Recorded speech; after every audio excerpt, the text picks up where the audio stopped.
Dozens of organizations have been working overtime since the EF3 tornado devastated our region. That includes mental health providers who say they're getting busier by the day.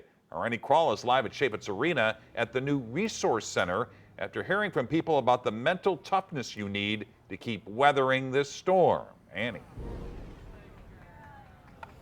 Mike, thanks to President Donald Trump's yesterday declaration of a major disaster and the $71 million potentially heading Missouri's way, the state tells me they're applying for a FEMA crisis counseling program. Now that would allow for more boots on the ground being deployed in places like North City, potentially for the next year and a half.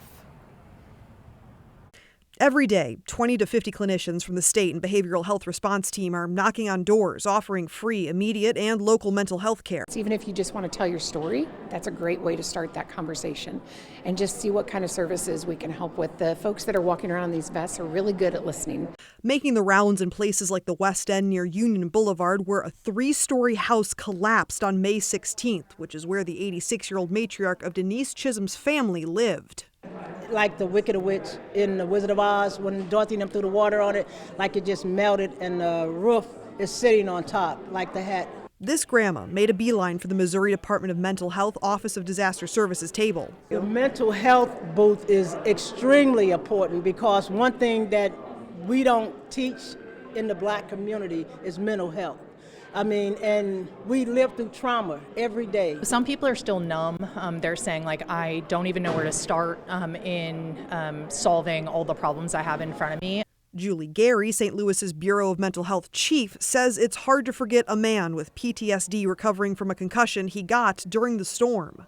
Every time the sirens go off or there's rain, he is clenching the railing going down to his basement and doesn't want to come out of his home. Gary says depending on what you need, call 988, the National Suicide and Crisis Lifeline, or the Behavioral Health Bureau directly at 314-657-1585. This is extraordinary. I mean, so you may think that you don't need any help. I mean, because I was thinking, no, I'm going to help somebody else. And they was like, well, just fill out the paperwork while you're here anyway.